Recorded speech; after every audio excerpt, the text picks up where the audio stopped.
kamu membayangkan jika makanan lezat yang baru saja kamu santap di sebuah rumah makan ternyata dicampuri oleh cairan keruh berbau anyir dari kolong tempat pemandian jenazah?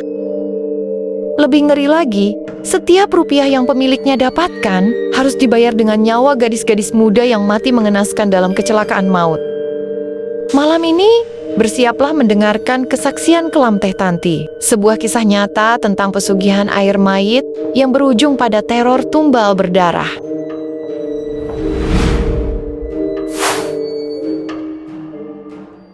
Kisah ini bermula di tahun 2013. Teh Tanti adalah seorang ibu rumah tangga biasa yang terhimpit keadaan setelah suaminya terkena PHK.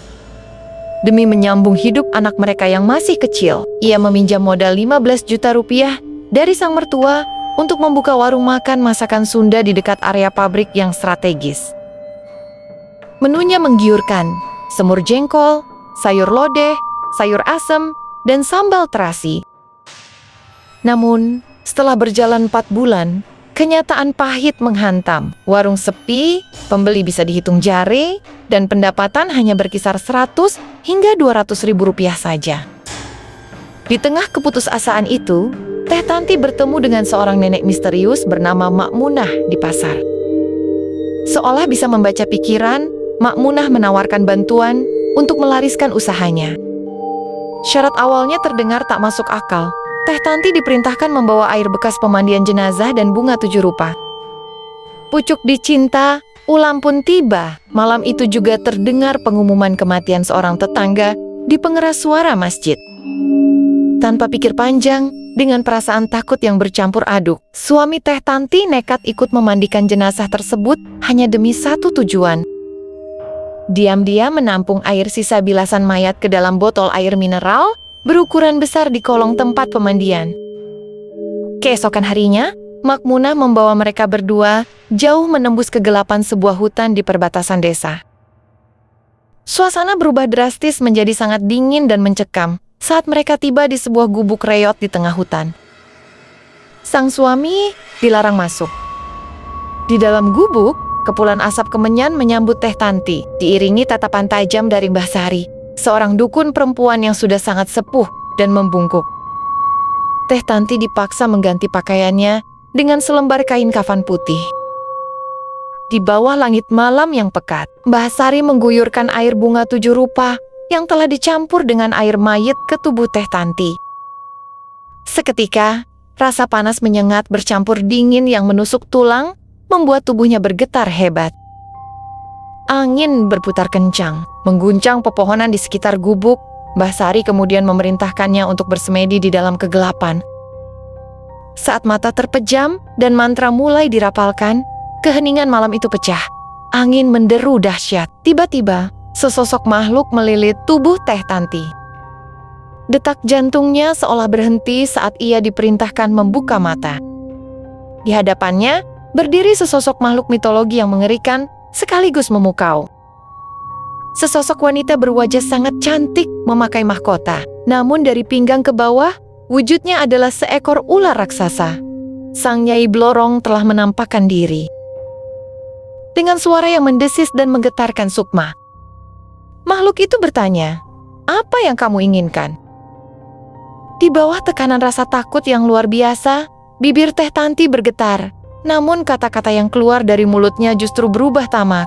"Saya ingin kaya, Nyai." Nyai ular itu tersenyum ganjil. "Jika kamu ingin kaya, ada syarat yang harus kamu penuhi setiap tahunnya." Setelah ritual selesai dan fajar menyingsing, Mbah Sari memberikan sisa air mayit tersebut dan berpesan agar air itu dicampurkan ke dalam gentong masakan setiap hari sambil merapalkan mantra. Esok harinya di warung makan, sebelum api kompor dinyalakan, Teh Tanti menuangkan 2 gelas air mayit itu ke dalam ember besar berisi kuah masakan. Tangannya gemetar saat mengaduk kuah semur jengkol dan sayur lodeh yang menjadi menu andalannya. Ada rasa was-was dan jijik yang mendalam. Apakah masakan ini akan membuat orang sakit perut? Apakah mereka akan curiga? Namun, sihir hitam itu bekerja dengan instan. Baru jam 9:30 pagi, warung makan yang biasanya sepi langsung diserbu pembeli hingga membludak. Antrian mengular panjang, orang-orang seperti kerasukan aroma masakan tersebut. Semua makanan habis tak bersisa dalam hitungan jam. Pendapatan melonjak drastis dari ratusan ribu menjadi jutaan rupiah per hari. Bahkan para pelanggan setuju bahwa rasa sayur lodeh dan semur jengkol di sana memiliki kelezatan magis yang tidak ada tandingannya di tempat lain. Bulan berganti bulan, kekayaan mulai mengalir deras. Teh Tanti dan suaminya mampu melunasi hutang, membeli motor baru, sawah yang luas, hingga membangun rumah mewah. Namun, pasokan air mayit perlahan habis. Demi mempertahankan kelangsungan sihir tersebut, mereka berdua mulai berburu ke desa-desa tetangga setiap kali mendengar berita duka melalui pengeras suara masjid, hanya demi menampung sisa air pemandian jenazah orang yang sama sekali tidak mereka kenal. Tepat 1 tahun setelah perjanjian gaib itu dibuat, petaka yang sesungguhnya dimulai. Di tengah malam yang sunyi, Nyai Ular kembali datang menagih janji. Wajah cantiknya kini tampak menuntut darah. Aku minta 1 tumbal wanita yang masih gadis atau bujang. Setiap tahun.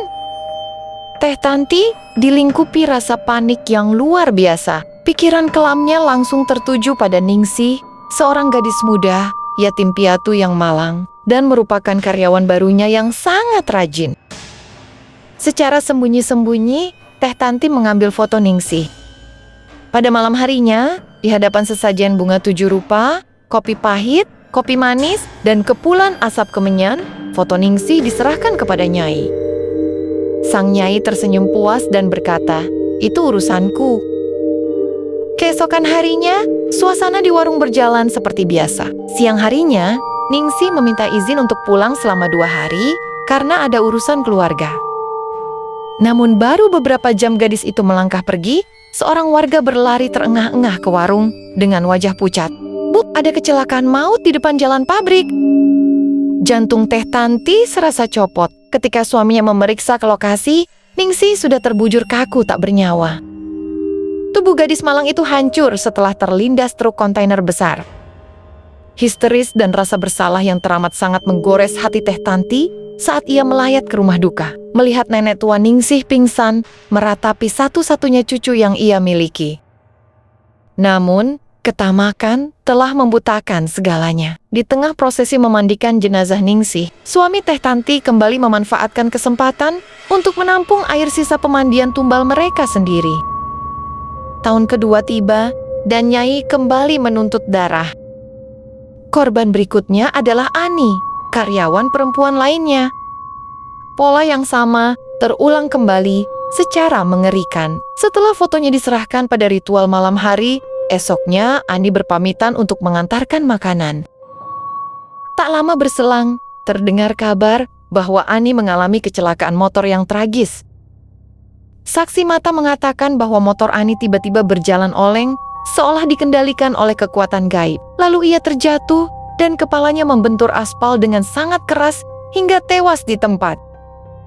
Yang membuat hati Teh Tanti kian tersayat adalah kenyataan pahit bahwa Ani sebenarnya dijadwalkan akan melangsungkan pernikahan 2 bulan lagi. Mereka telah menumbalkan seorang calon pengantin demi tumpukan uang. Sejak kematian Ani, teror gaib mulai berbalik menyerang mereka. Setiap malam bayangan hitam Ningsih dan Ani kerap berdiri di seberang jalan, menatap tajam ke arah warung. Suara tangisan gaib dan bisikan lirih, "Kenapa ibu tega menumbalkan saya?" menggema di dalam mimpi dan nyata.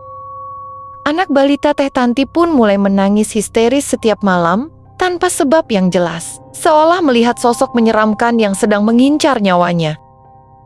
Tahun ketiga, Nyai kembali menuntut tumbal bujang. Giliran Ujang, seorang pemuda yang baru saja lulus sekolah, yang menjadi korban berikutnya. Ujang tewas seketika dalam kecelakaan saat berpamitan pergi mengisi bensin di tengah jam kerja. 3 nyawa manusia tak berdosa telah melayang sia-sia. Teh Tanti tidak lagi bisa menikmati kekayaannya. Setiap sudut rumah mewahnya terasa dingin dan mencekam.